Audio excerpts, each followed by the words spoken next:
The early days. Before dedicated graphics cards, computers used integrated graphics on the motherboard. Early graphics adapters like MDA, CGA, EGA, and VGA handled basic display output with limited colors and resolution. The first 3D accelerators appeared in the mid-1990s. 3DFX released the Voodoo in 1996, revolutionizing gaming with hardware-accelerated 3D graphics. You needed a separate 2D card alongside it. Nvidia entered the market in 1995 with the NV1, but it wasn't successful. Nvidia's breakthrough came with the RIVA 128 in 1997, which combined 2D and 3D acceleration on a single card, eliminating dual card setups. Nvidia GeForce 256 to GeForce 2. The GeForce 256 launched in 1999 as the world's first GPU, graphics processing unit. Nvidia coined this term because it featured hardware transform and lighting, offloading work from the CPU. This was a massive shift in how 3D graphics were processed. The GeForce 2 series in 2000 improved performance and came in multiple variants: MX for budget users, GTS for mainstream, and Ultra for enthusiasts. This tiered naming strategy became Nvidia's standard approach for years to come. ATI Radeon 7000 to 9000 series. ATI, Nvidia's main competitor, launched the Radeon 7500 in 2001. The Radeon 8500 was their real answer to GeForce, offering competitive performance with better image quality in some games. The Radeon 9700 Pro in 2002 was a game changer. It was the first DirectX 9 compliant GPU, supporting programmable pixel and vertex shaders. This card dominated the market and forced Nvidia to respond. The 9800 Pro that followed remained a favorite for years and is still remembered as one of the best GPUs of its era. Nvidia GeForce FX. Nvidia's GeForce FX series launched in 2003 as their DirectX 9 entry. The FX 5800 Ultra had serious problem. It ran hot, was extremely loud, and underperformed compared to ATI's offering. Nvidia internally called it the Dustbuster because of its massive cooling solution. Later FX cards like the 5900 improved performance, but this generation is remembered as one of Nvidia's rare missteps. ATI dominated the high-end market during this entire period. Nvidia GeForce 6 series. The GeForce 6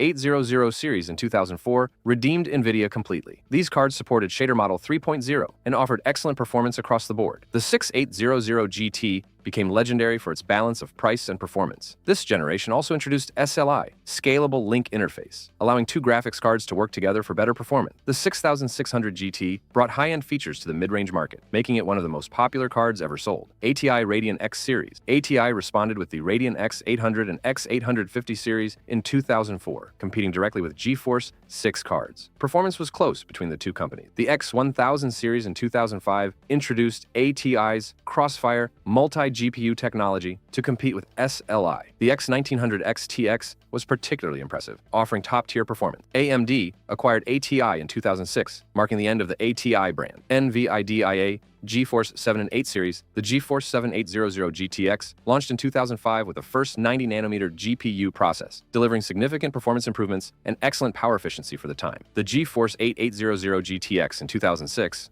was revolutionary. It introduced unified shader architecture, where the same processing units handled all shader types instead of having separate units. This made the GPU much more efficient. DirectX 10 support arrived with this generation. The 8800 GTX remained relevant for years, with some gamers using it well into 2010. The 8800 GT offered incredible value at the mid-range, becoming one of the best-selling GPUs ever. AMD Radeon HD 2000 to 4000 series. AMD's first GPU launch came with the Radeon HD 2900 XT in 2007. It underperformed against the 8800 GTX, despite higher power consumption. The HD 3000 series was a minor refresh that didn't change much. The HD 4000 series in 2008 changed everything for AMD. The HD 4850 and 4870 offered competitive performance at aggressive prices, forcing Nvidia to cut prices across the board. The competition benefited consumers significantly. The HD 4870 X2 with dual GPUs briefly held the performance crown. Nvidia GeForce GTX 400 series to Fermi. The GeForce 9 series was mostly a refresh. Fermi architecture arrived in 2010 with the GTX 480 and 470. These cards were hot, literally. The GTX 480 consumed massive power and ran extremely hot, earning nicknames like thermonuclear from the community. Performance was excellent, but the heat and power consumption were serious problems. AMD Radeon HD 5000 and 6000 5000 series. The Radeon HD 5870 launched in 2009 as the first DirectX 11 card, beating Nvidia by months. It was efficient and powerful. The HD 6950 in 2010 could be unlocked to 6970 performance with a BIOS flash, making it incredibly popular. Nvidia GeForce GTX 600 and 700 series Kepler architecture launched with the GTX 680 in 2012, focusing on power efficiency with a 28-nanometer process. The GTX 700 series in 2013 was mostly a refresh. The GTX 750 Ti introduced Maxwell architecture early with impressive efficiency. AMD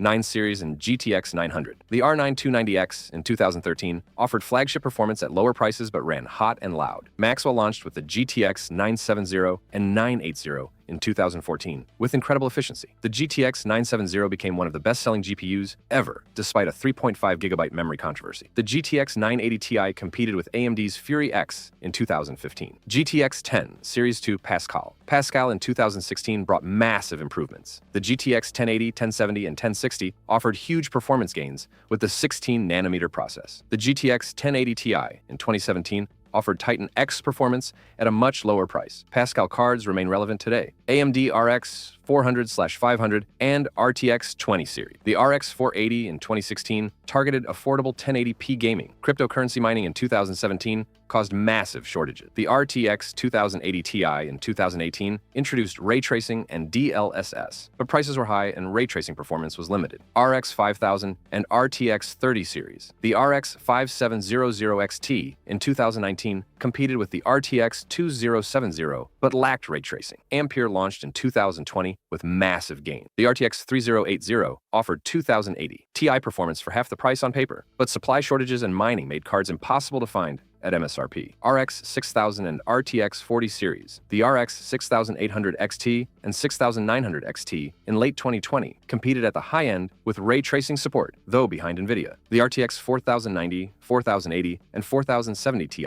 launched in 2022 to 2023 with massive ray tracing improvements and DLSS 3. The 4090 requires 450 watts and prices remain high. RX 7000. The RX 7900 XTX and 7900 XT launched in late 2022 with competitive pricing. Ray tracing improved but still trails Nvidia. Nvidia RTX 50 series. Blackwell Nvidia's RTX 50 series launched in January 2025 with Blackwell architecture. The RTX 5090 features 32 gigabytes of GDDR7 memory and requires up to 575 watts of power, delivering massive performance improvements over the 4090. DLSS 4 introduces multi-frame generation, creating up to 3 additional frames from a single rendered frame. This dramatically boosts frame rates in supported games. Ray tracing performance sees significant gains with improved RT cores. The RTX 5080 features 16 gigabytes of GDDR7 memory, targeting 4K gaming. The 5070 Ti and 5070 complete the lineup at lower price points. All cards use the new GDDR7 memory standard for increased bandwidth. Prices remain high with the 5090 at $1,999, the 5080 at $999, and the 5070 T1 at $749. The 50 series focuses heavily on AI capabilities and neural rendering techniques.